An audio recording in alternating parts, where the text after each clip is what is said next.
Good evening and welcome to the Newman Center. I know that people sort of hail from all around, not only the university, but also from around the Archdiocese of Chicago. Anyone farther afield than that? So anyway, if you're new to the Newman Center, welcome. My name is Father Andrew Warzen. I'm one of the chaplains here. I also direct what we call the School of Catholic Thought, which sounds much more important than it is. It's basically trying to do religious ed programming and some instruction on what all the various arms of Catholic Church teaching, etc. One of which happens to do with Mass and liturgy and where we worship, which is why we're here tonight. So, let me introduce our speaker this evening, Professor Duncan Stroik, who is on the faculty of the University of Notre Dame in South Bend, Indiana, in case you're not sure where that is. Professor Stroik has a Bachelor of Science from the University of Virginia and a Master's in Architecture from Yale. Duncan G. Stroik is a practicing architect and professor of architecture at the University of Notre Dame. His built work includes the recent restoration of the Cathedral of St. Joseph in South Dakota, the Our Lady of the Most Holy Trinity Chapel in California, and the Shrine of Our Lady of Guadalupe in Wisconsin. Professor Stroik is also the author of The Church Building as a Sacred Place, Beauty, Transcendence, and the Eternal, and edits the journal Sacred Architecture. Now that book will be on sale actually at the table toward the outer doors of the facility. It's at a discount, normally $75, tonight it's only $60. And then you're welcome to take one of the brochures and the closer table, which is titled Sacred Architecture Magazine. Anyway, I give you Professor Stroik.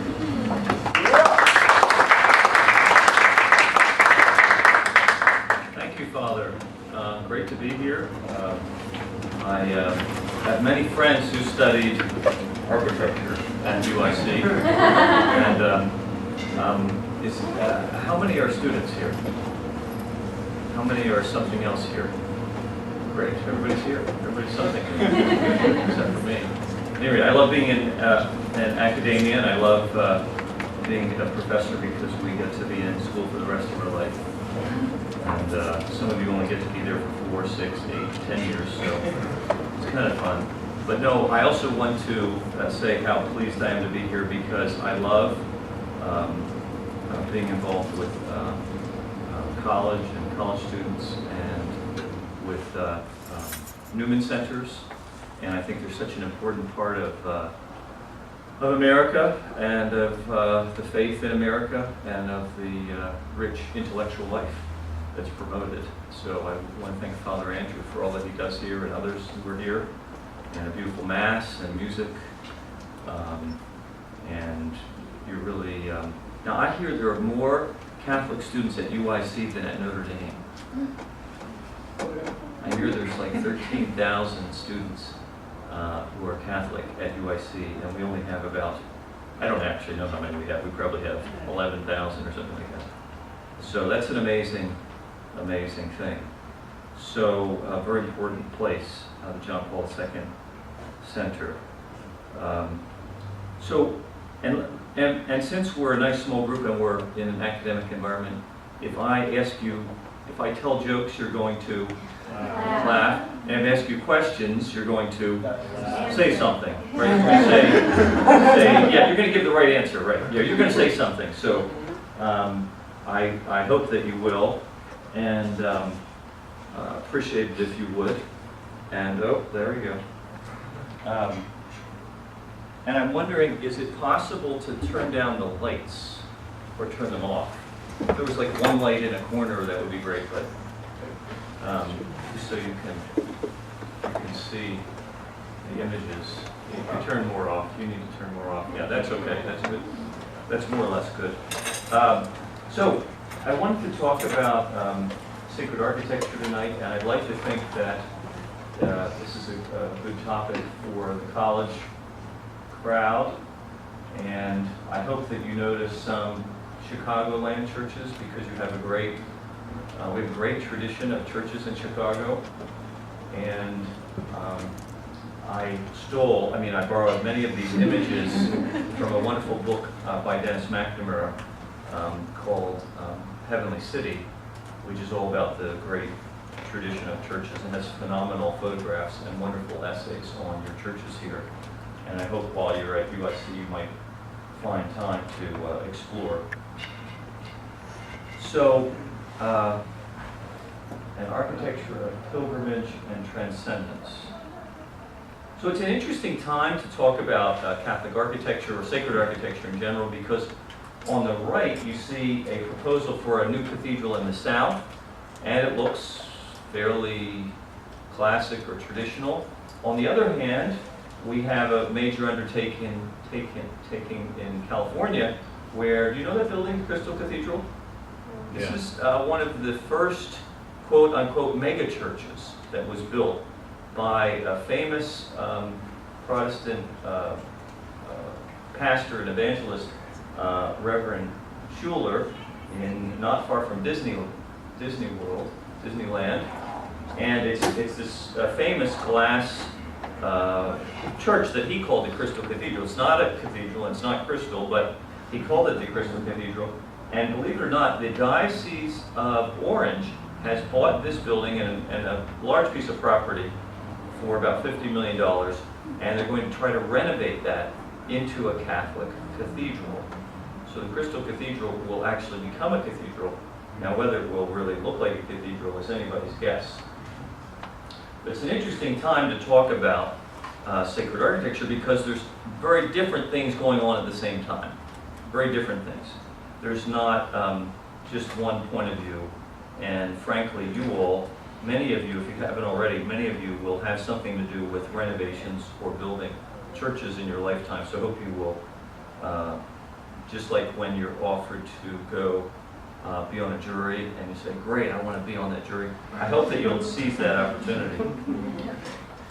Now, in the past decade, great strides have been made by conscientious bishops, inspired pastors, and informed laity to restore a sense of dignity and holiness to our houses of worship. There's generally a desire on the part of the faithful that our churches look like churches. And this is to be admired, but it's difficult to return to where we left off. And I want to emphasize that it's difficult. There are, to be sure, many issues to go into here, which architects and their patrons will need to rediscover in order to produce new buildings of the highest standards. However, what I'd like to offer you are two essential principles which are missing from many of our recent churches, but can be found universally in buildings from all other ages. And since you're academics, you can all say, really? Prove it to me.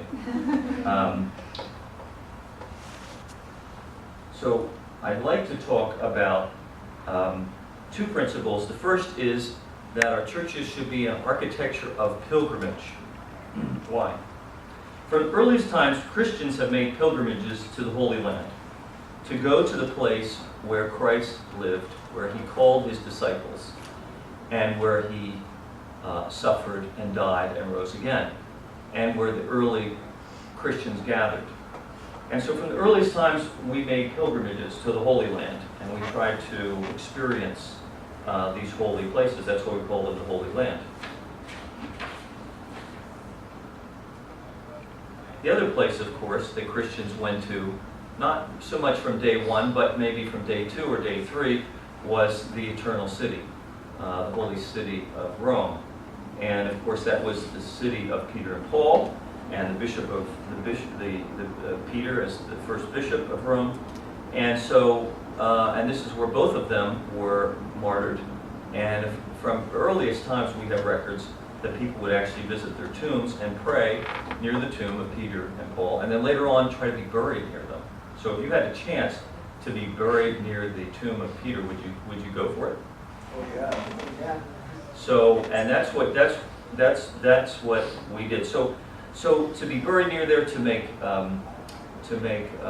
visits, to appreciate all that they did for us, and to recognize that these were holy places in a certain way, not the same as Christ's life, but as alter Christus, as other Christs, Peter and Paul, and other martyrs in Rome.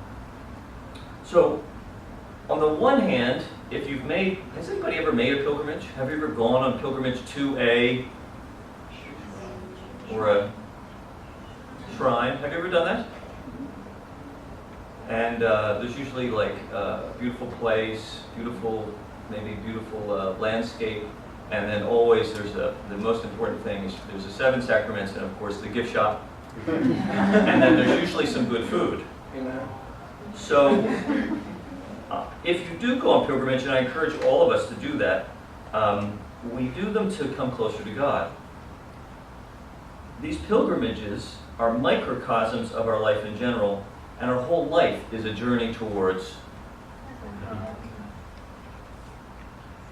So, if the early Christians made pilgrimages, and up through later times, up through today, made pilgrimages to Jerusalem and to the Holy Land, and they made pilgrimages to other holy sites such as Rome, what happens in the time after the fall of the Crusades and the fall of Jerusalem? And it becomes very dangerous to go to the Holy Land, and the airfare is pretty expensive.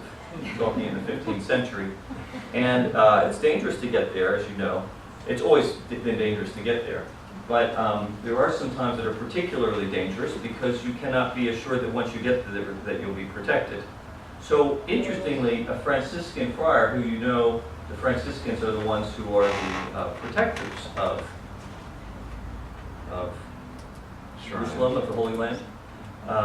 That a great Franciscan priest in northern Italy said, well, we can't go to the Holy Land easily, and not all of us can go, so let's bring the Holy Land here. And so on this mountain, the sacred mountain, Sacro Monte, in Varallo of Italy, he built a little Holy Land, a little Israel, where he built on the top of this hill 50 chapels. Actually, he started it, and eventually there were 50 chapels built, and each chapel is different. And they take you from the Annunciation to the crucifixion, and actually to resurrection, and actually to the coronation of the Virgin. And you see that here on the top of a mountain. And he wanted to give people the chance to make a pilgrimage in a closer, more safe place. And you can still go there today.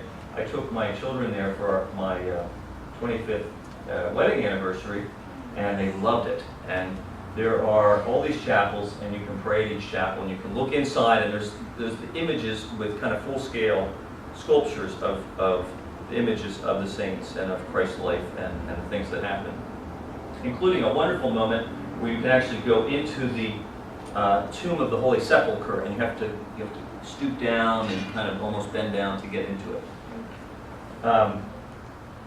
There's another one that I really like in northern Italy too, called the Holy Mountain of Varese. This one is interesting because it's very Catholic. It's out in the beautiful countryside.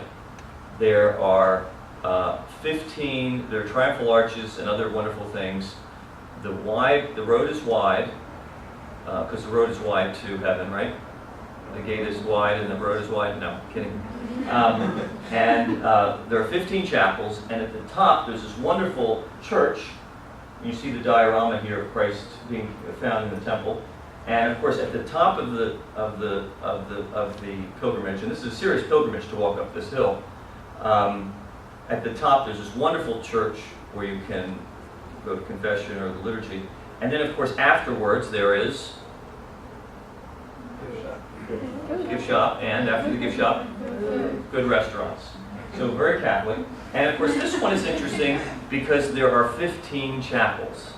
What could that be? Close, but no cigar. 15 chapels. Rosary. The mysteries of the Rosary. So it's kind of neat. So this is another sacred mountain. There's a number of sacred mountains. But again, they are meant to be places where you can make a pilgrimage and experience the Rosary or experience Christ's life. But isn't that our life? Isn't our life meant to participate in this? This is something not far from here. Do you know this one? Holy Hill. Holy Hill in Wisconsin, Our Lady Help of Christians, which is a wonderful place, and I highly recommend it. We often find these shrines, these churches, or even monasteries set up high on a hill, set as a light to the nations.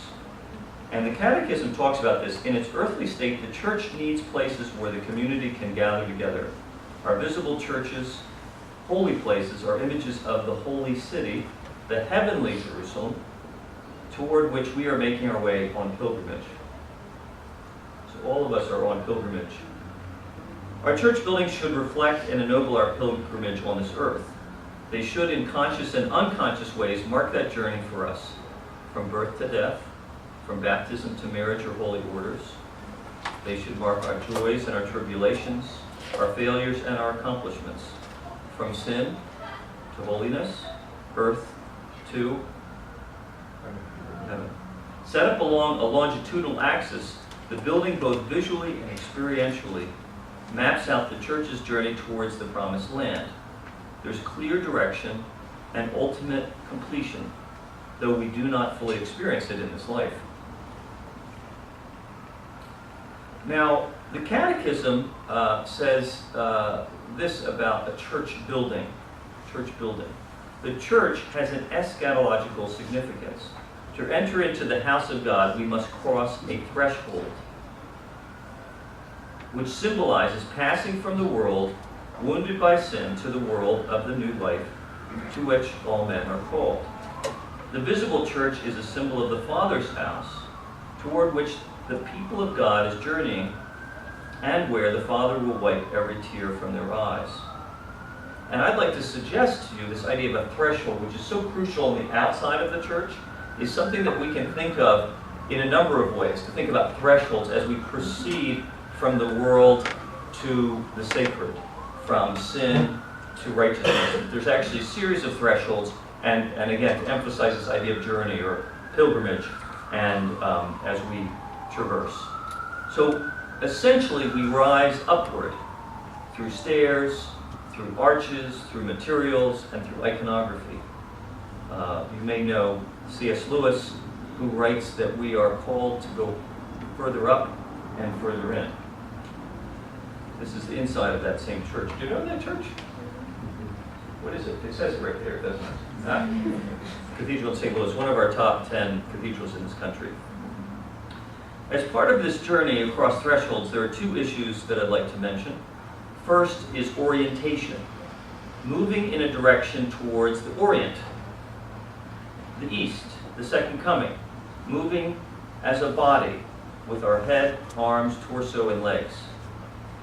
And then second is hierarchy, a traditional architectural value in which through movement, planning, and design, we see the relative importance of things. So orientation and hierarchy. Through its large scale, tower, pediment, and dome, the building is a visual threshold to the divine. It draws our attention, lifts it skyward. If the church has a piazza or an atrium, do you know that term, atrium, for a Christian church? What does it mean? What's an early Christian atrium? Anybody know? The earliest great basilicas, like St. Peter's in Rome, had a courtyard in front, an enclosed courtyard. And that was actually where the catechumens, or those who were not yet, had not yet been baptized, would be. And they're, again, a threshold on the way in. The piazza or the atrium is a threshold from the street, from the commercial, from the civic, and the private life as we traverse to the sacred. The facade of the building, or the face, sets the building apart so that the transition can be seen and given emphasis. Normally we talk about facades of churches in terms of portal, triumphal arch, gateway, and loggia, which help to create a memorable and attractive threshold. So can you see any of those? Can you see portal there? Mm-hmm. Can you kind of squint your eyes and pretend this is a triumphal arch? A gateway. Do these buildings look like gateways? They're gateways to the eternal. And so this facade, this exterior, is meant to help create this threshold, this important threshold. Now, as we move into the church, we come into the narthex, which is the literal threshold. Now, at this church, another shrine in Wisconsin, Our Lady of Guadalupe, what we did was, it's the Shrine of Our Lady of Guadalupe, and actually the ceiling of the narthex, you're not quite in the church yet. And this is a good place in the wintertime because it keeps it a good place to put on your coat and your boots and take off your umbrella, and it's a place to keep the interior of the church warmer. But also, it's a precursor to what the church is going to be. So on the ceiling, great painter Tony Visco did a painting on fresco in which he tells the whole story of Our Lady of Guadalupe on the ceiling. So you actually have you learn the story. You can see aspects of the story before you enter the church. Do you know this one? It's one of one of the finest Chicago churches, St. Mary of the Angels. The body of the church is a precursor to the heart and the head. It is articulated through rhythms of colonnades, arcades, windows, cornices, aisles, and chapels. So this is the body of the church. We're moving into the body, and we're heading in a direction. The aisles and the side chapels help to mark the journey towards the altar, toward the sanctuary, which is also taking from the Jewish tradition the term Holy of Holies. And if the church is cruciform and it has a crossing, or do you know the other word for crossing? Transept. If it has a crossing or transept, that is often seen as the heart of the church. And that's why there's a dome in the heart, as it were. Then we get to the sanctuary and the apse. And here it is, we have the focus of the interior. The focus of our journey is the sanctuary. It doesn't mean these other things aren't important. They are. But the sanctuary is the focus. It's the intimation of heaven. It's the place we want to go. And it's where the liturgy is focused at the altar. So here, at a sanctuary, we remember great events in the life of the church. What are they? What are the great events in the life of the church that are remembered at the altar in the sanctuary? Last Supper, the resurrection, sacrifice of the Lord. And we focus on eternity. It's the culmination of our journey where we participate in the consummation of our faith, which is ultimately the marriage feast of the Lamb. Thresholds created, and here we still want to create more thresholds. So you could say, well, the guy's a fanatic about thresholds. What's the big deal? Couldn't we just have one? But I really believe that it's a nice way to think about our great churches, that there's a series of thresholds that we pass through, whether physically or visually. And at a sanctuary, often you have stairs. Maybe you have different material, different marble or different pattern, different colors. You have an altar rail sometimes, which creates a clear boundary. You have, this is actually, well, it's not a good image of it, but often if there's an arch at the sanctuary, do you know what that's called? Yes, say that loudly. The triumphal arch. So we had a triumphal arch at the front of the building, but there's also a triumphal arch at the sanctuary. And often you'll see the Annunciation, or you'll see Bethlehem and Jerusalem. This place, the Jerusalem, which intimates the New Jerusalem. And from medieval times, it was surmounted by this various iconography. But the apse itself, I would argue, is the completion of our journey, or at least an image of our arrival. The altar itself is set apart and raised. And in the work that I've done, I'm a big fan of, if we're going to have freestanding altars, to have the ancient baldacchino. Do you know that term, the baldacchino? The 4 columns and the canopy? Which creates a temple within the temple and helps to veil the mystery.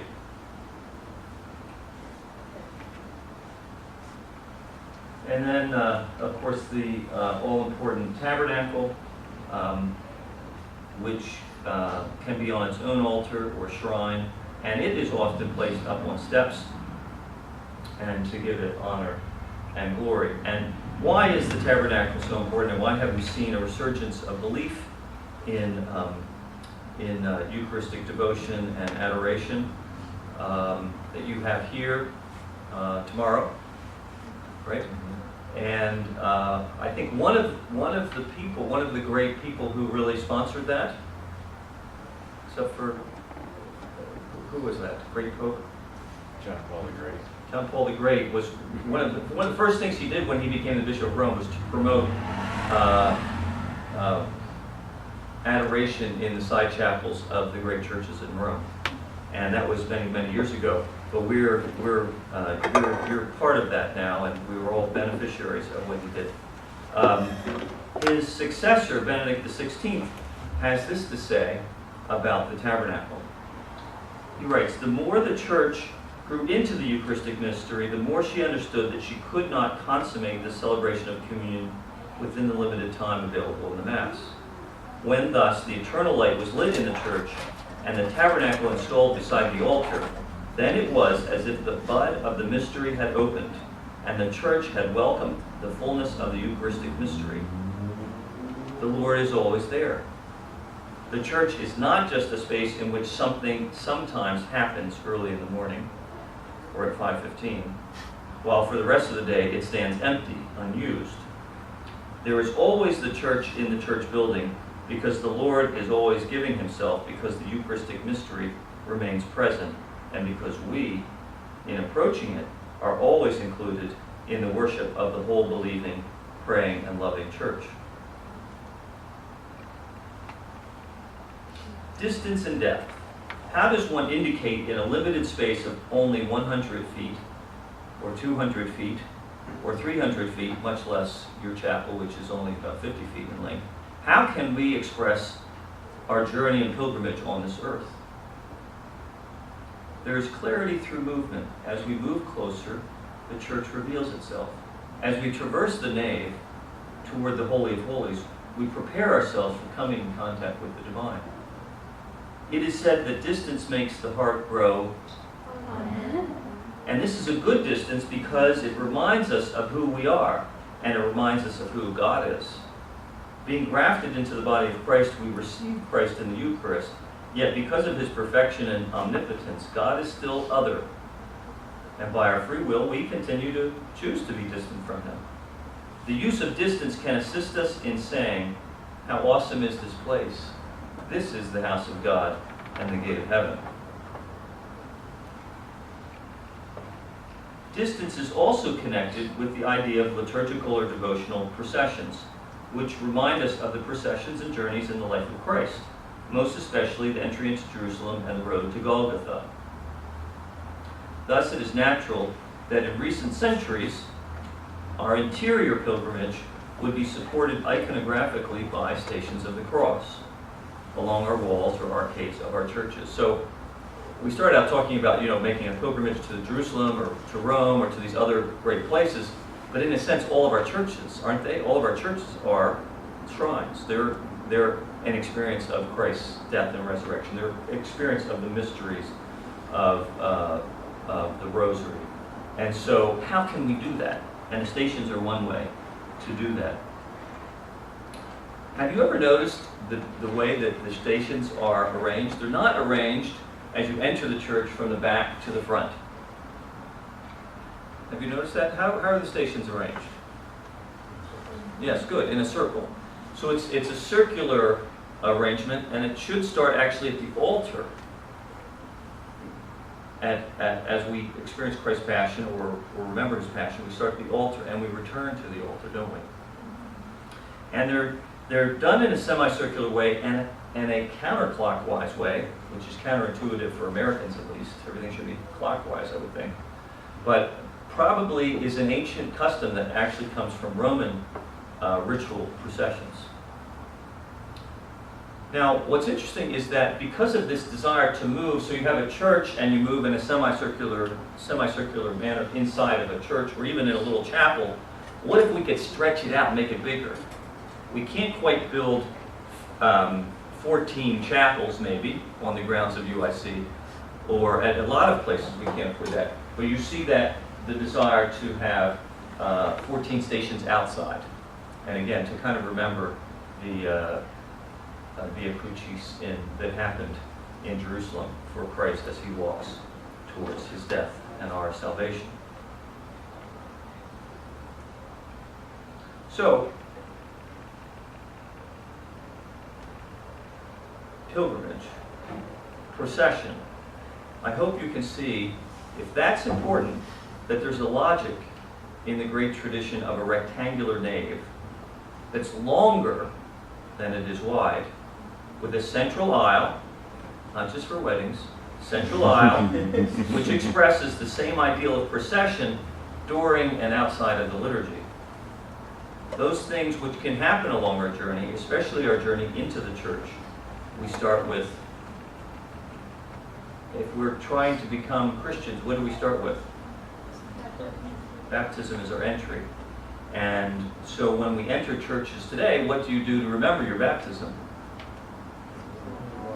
Holy water, bless yourself with holy water. So it's a remembrance of our baptism. So often that is at the entry, that's part of that, the narthex, or the beginning of entry into the nave. The other thing, so baptism is part of it, and it's called one of the sacraments of initiation. The other sacrament that's often connected to baptism is what? We think of for, we don't think of so much for babies, but you have to be a little older. Confession. Confession and reconciliation. And that's another thing that we can do often, baptism once, but confession often, that renews us, God forgives us, we are cleansed, and as we go on this journey, and we need that. And then, of course, as we move towards Christ, places of prayer and devotion, which we seek the help of God and the saints. Does anybody know what this is a picture of? Sure, Abby. The cadence of the wedding, or Caden, what's his name? Princess Caden, what's his name? Yeah, Caden Wills. So a few people watch this, at least women. The central aisle and its length is crucial for the wedding ritual. Since the marriage sacrament is a symbol of the wedding of Christ in the church, we appreciate how the long aisle and the time it takes for the bride to process down it heightens our expectations and awareness of the sacrament being received. I have to admit, when my wife came down the aisle, I almost fell over fainting. And guys do this sometimes. I mean, it's, long aisle is even better. It's even better if you want to faint. But the long aisle helps to reinforce the solemnity and the joyfulness of the ritual. It's a serious deal. Take away the long nave of Westminster Abbey, and you've taken away half the wonder of the place. So why are we infatuated with proximity and intimacy in the modern age? I think it's because it reflects our culture's desire for a quick and easy fix. Even though we idolize the athlete, a lot of us personally prefer gain without pain.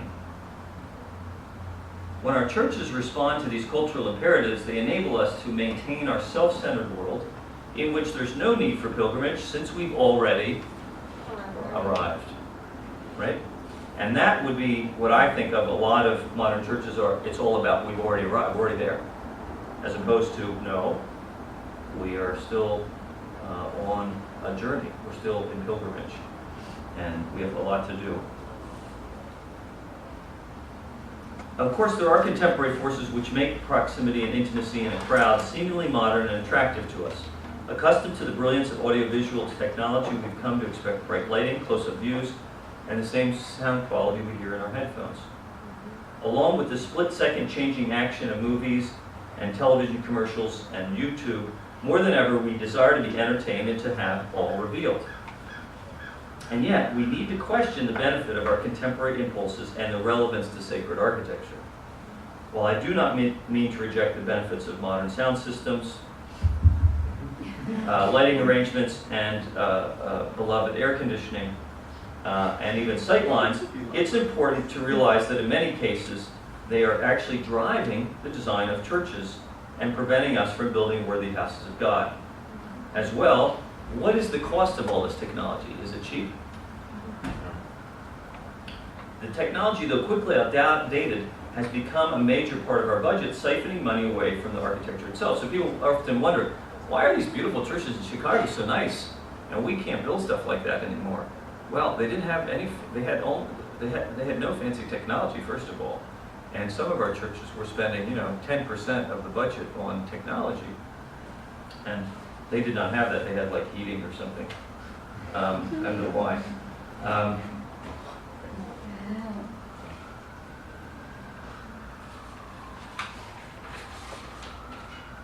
Take, for instance, the liturgical design consultant's famous 60-foot rule, in which it is stated that people sitting more than 60 feet from the altar cannot participate in the Mass, fully, actively, and consciously, because they cannot see the dimples on Father's cheeks or the lector's earrings. This rule, which some architects and LDCs refer to as if it was from Holy Writ, may sound like an objective rule derived from theater design. It isn't. Following this rule, we could have never built the greatest churches of Christendom, all of which have naves easily 2 or 3 times as long as the 60-foot rule. And as someone who prefers sitting much further back than 60 feet, I have great respect for those individuals and families, usually of a saintly disposition, for which the front pews are reserved. Yet I also know that there's a wonderful sense of distance and awe which can be found sitting in the last row of St. Patrick's Cathedral in New York or St. Peter's in Rome. This is one of my favorite stories from Luke. And Jesus tells this story. 2 men went up into the temple to pray, one a Pharisee and the other a tax collector. The Pharisee stood and prayed thus with himself. God, I thank thee that I'm not like the other men, extortioners, unjust, adulterers, or even like this tax collector here. I fast twice a week, I give tithes of all I get. The tax collector stood some distance away, not daring even to raise his eyes to heaven, but he beat his breast and said, God, be merciful to me, a sinner. This man, I tell you, went home again justified, the other did not. For everyone who raises himself up will be humbled, but anyone who humbles himself will be raised up.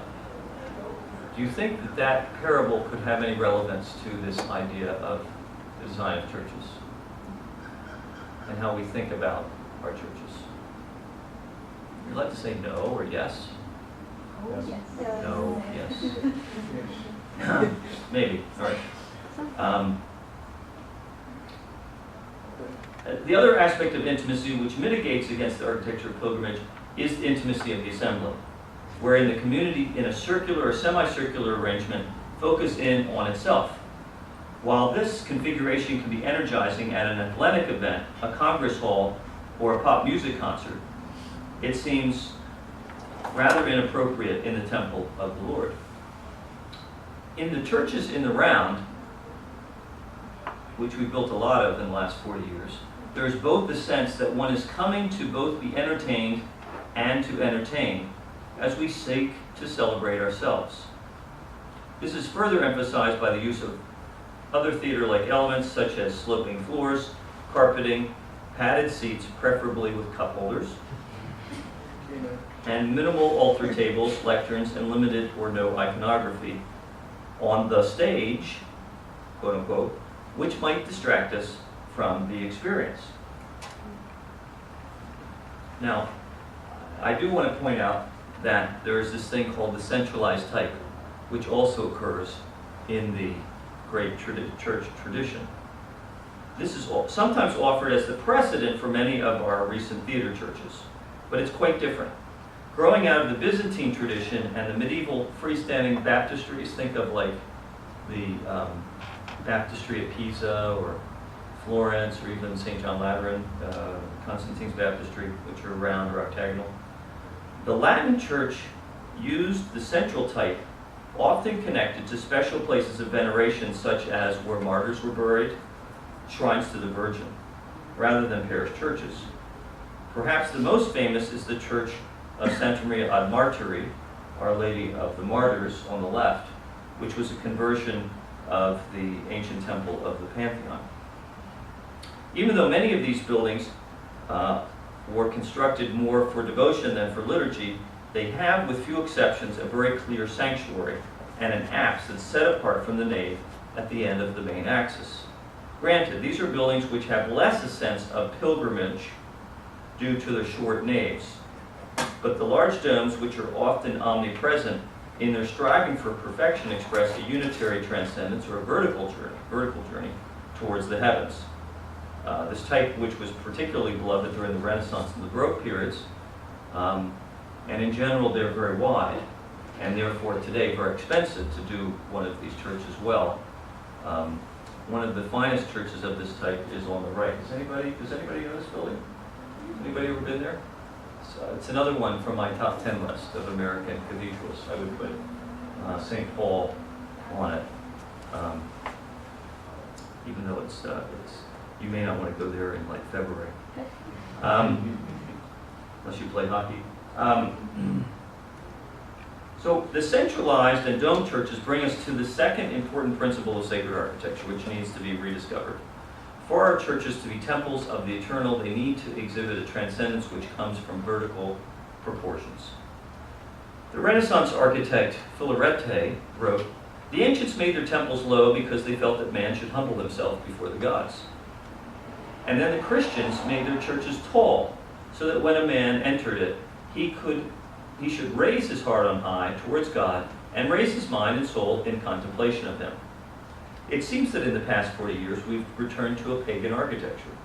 Vertical spaces, if designed harmoniously, ennoble the people using them, whereas churches with length but no verticality are much to be pitied, and may have more in common with a bowling alley.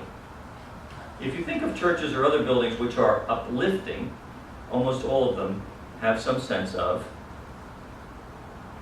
is there uplifting? Height, verticality? I suppose there are cultural factors in our choice today not to build soaring structures for our churches, though it seems strange that we are quite content to do so for our museums, our theaters, and our commercial atriums. Our desire for a feeling of intimacy and proximity and emphasis on the assembly as the primary symbol has encouraged less vertical, less transcendent or triumphant interiors. It seems that for some, transcendence and awe in churches are considered old-fashioned and out of touch with modern man's needs. Is that true? However, the greatest threat to transcendence may not be the ideology of liturgists or the aesthetic of architects, but rather the budgets for our buildings. These budgets are often the reasoning behind making short walls, large beam ceilings, which almost never have proportions approximating their width.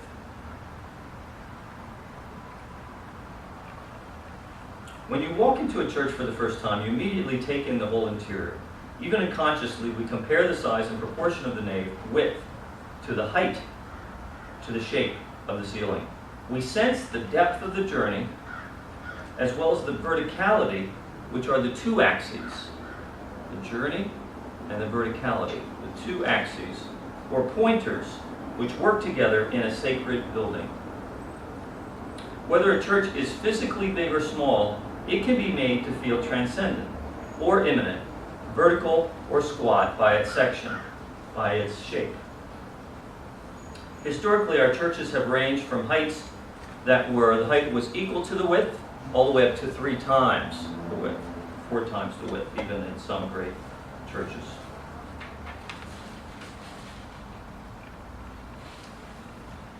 As the height of the nave decreases to less than its width, the more the church will feel of the earth and of the present. As the height of the nave increases, it expresses our striving towards God and His awesomeness. In general, the great competition for verticality was the purview of the medieval cathedral builders, in which the glory of God could only be represented by the tallest and loftiest church.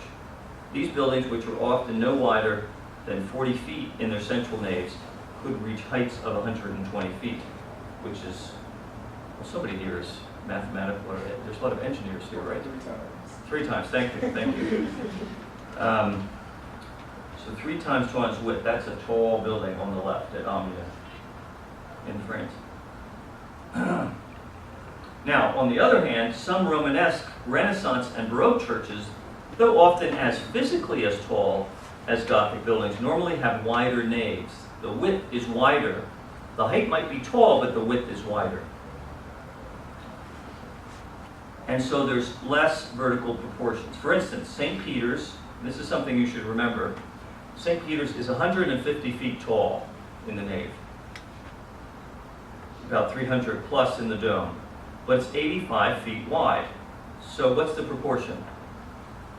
85 by 150. 85 by 150. Not quite 2. 1.76. 1 3/4.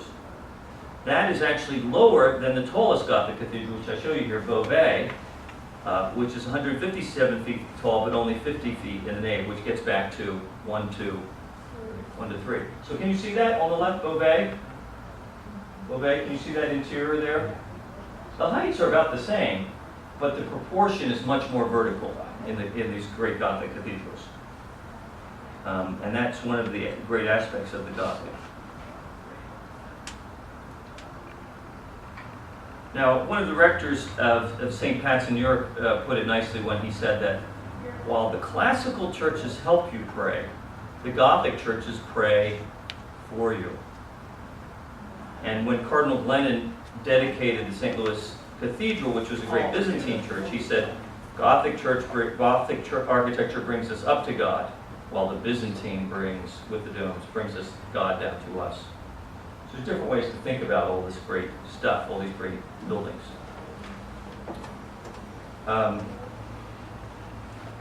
Now, one of the things that's very important to that sense of transcendence or verticality is the architecture of the ceiling. In modulating space, even compensating, even when you have low proportions of the nave. And we can help emphasize transcendence with trusses, vaulting, or coffering, which can make the space feel taller. But height and proportion are not everything. The design and delineation of the floor, the ceilings, and the walls are central in articulating the height into vertical bays and horizontal registers. These can make the building seem more or less vertical, taking your eyes up in various ways. So what I'm trying to say here is, do you find that these elements, these columns, these arches, the windows above, this big arch there, are they helping to lead our eyes up towards the heavens? In this great Romanesque church, Santiago de Compostela, the colonnettes, the capital, the arch, the smaller colonnettes, the triforium or clerestory up here, and then the ribbing, does that help lead your eye vertically? So it's not just the physical dimension, but it's how we design it.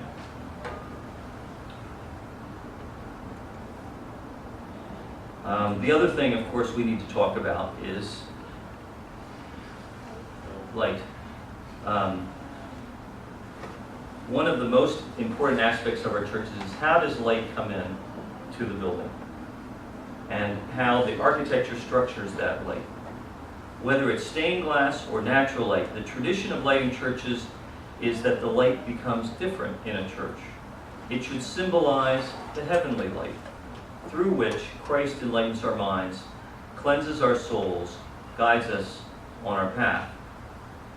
The light and views are transformed because really in the great churches, when you go into a church which is taking you on a journey towards Christ and towards heaven, do you go into a church to go and look out at the beautiful landscape or the beautiful city or see what people are doing on the street or the kids playing in the yard?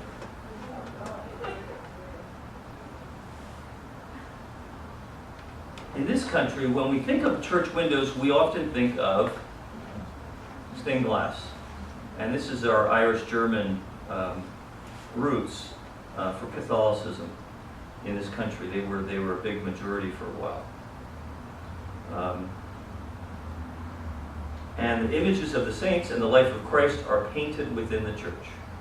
Sunlight enlivens the images and colors move across the interior. The other tradition is to have translucent or transparent glass which lets in the light from above, not so much like a view out of the church, but heavenly light coming up high, and it becomes mysterious in the hands of the architect through domes, reflected light, and hidden sources.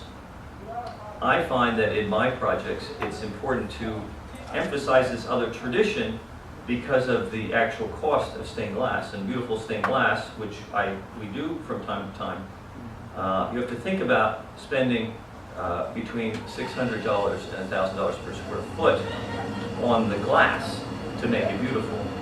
So there's other ways to bring in light that can be also mysterious and beautiful. Those are the two great traditions of light, I think. Surrounded by the angels and saints, they are present in our worship, and we are connected to their heavenly worship as described in the book of Revelations. The more frequently they are seen in representational art, the more are those who see them, the saints, drawn to remember and long for those who serve as models, and to pay these images the tribute of salutation and respectful veneration. The honor paid to an image traverses it, reaching the model. And he who venerates the image venerates the person represented in the image.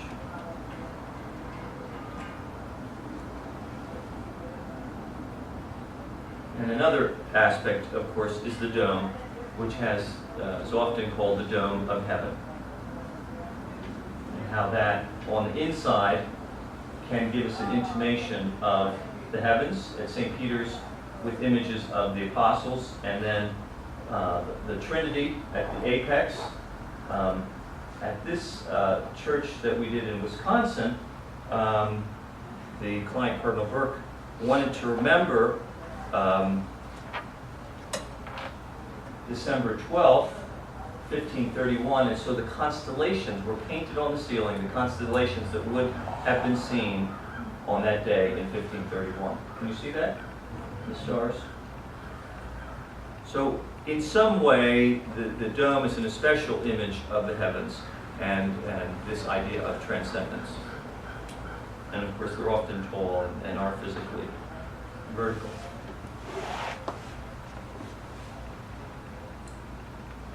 And of course, when we think of the scriptures, one of the places that really emphasizes this idea of pilgrimage, but also transcendence, are the Psalms. Let us go up to the house of the Lord. Let us go before the Lord our Maker, which are the two aspects, going up and going to the Lord. Do you know this image? This is a great image in the Ghent altarpiece, the adoration of the Lamb, and saints and bishops and other people that are all worshiping the Lamb who was slain. Since we are pilgrims in this world, we look forward to our home in heaven. Thus, our churches on earth make visible the invisible, showing us eternity. In them we receive a foretaste of heaven. With their transcendence and orientation, they give us sustenance, peace, and hope. In visiting them, we are filled with expectant hope for that fuller communion with God and His saints in the New Jerusalem, come down from heaven.